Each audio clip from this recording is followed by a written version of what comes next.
ये कहानी है एक शहर की जहाँ पे एक बहुत बड़ा कारखाना था। वहाँ का मालिक बहुत समय से कारखाने के लिए प्रबंधक की तलाश में था। उसे जो भी मिलता या तो वो लालची होता या फिर बेईमान। उसकी परेशानी देख के कारखाने में काम करने वाले एक व्यक्ति ने उससे कहा कि क्यों ना आप शहर के होनहार छात्रों का इंटरव्यू ले ले, शायद आपको कोई काबिल व्यक्ति मिल जाए। उस व्यक्ति ने इंटरव्यू के लिए तो सब जगह विज्ञापन दे दिया, लेकिन अंदर से वो संतुष्ट नहीं था, क्योंकि उसको किसी ईमानदार और सच्चे व्यक्ति की तलाश थी जो उस कारखाने का प्रबंधक बन सके।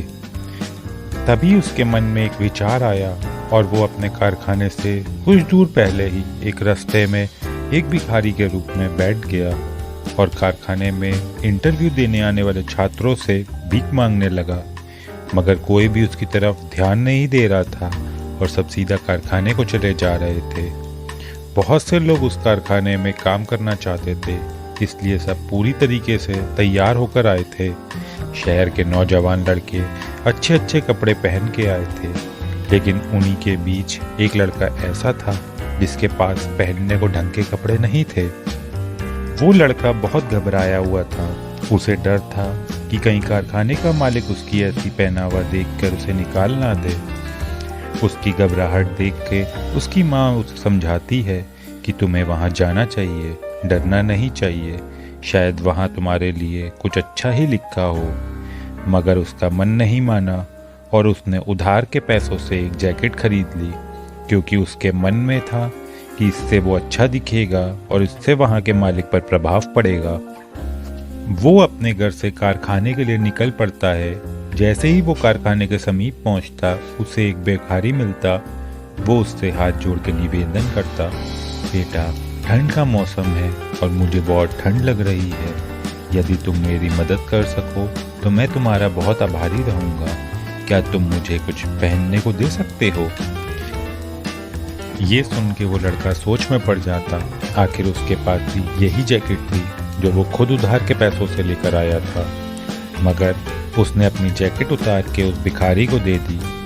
ये सब देख वो भिखारी बोला, अगर तुम ये मुझे दे दोगे तो तुम क्या पहनोगे? वो लड़का बोला, मुझसे ज़्यादा ज़रूरत की आपको है, आप रख लें इसे। और फिर वो इतना कह के वहाँ से कारखाने की तरफ निकल पड़ता। वो बहुत घबराया हुआ था। अब तो उसके पास जैकेट भी नहीं थी और वहाँ सब बहुत अच्छे से तैयार होकर आए हुए थे। वहाँ उसे बताया कि उसका इंटरव्यू खुद कारखाने के मालिक लेंगे। ये सुन के वो और घबरा गया और यकीन होने लगा कि शायद उसके पहनावे को देख के उसके साथ ऐसा किया जा रहा है। कुछ देर बाद उसका नंबर आया और उसे इंटरव्यू के लिए अंदर बुलाया गया। जैसे ही वो अंदर गया, वो वहाँ के मालिक को देख के बहुत अचंभित हुआ। वो सोच में पड़ जाता कि वो कहीं कहीं सपना तो नहीं देख रहा। वो फौरन उस आदमी से पूछता, क्या आप वही हैं जिसको मैंने अपनी जैकेट दी थी? वो आदमी बोला, हाँ, मैं वही आदमी हूँ। ये सब सुन के वो लड़का पूछता कि आपने मेरे साथ ऐसा क्यों किया? वो आदमी बोलता कि मैं अपने कारखाने के लिए एक सच्चा और एक ईमानदार व्यक्ति ढूंढ रहा था, जो इस कारखाने को अपना समझ के ईमानदारी से चलाए, और मुझे वो मिल चुका है। तुमने सिर्फ मुझे जैकेट नहीं दी, बल्कि निस्वार्थ भाव से मेरी मदद की और अपनी बिल्कुल चिंता नहीं की, जबकि इस जैकेट की ज़रूरत मुझसे ज़्यादा तुम्हें थी।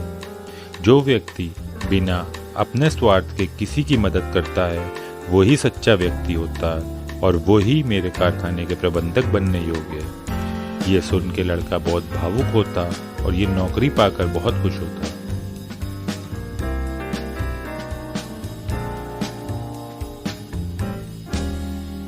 Thank you for watching. Please like, share and subscribe.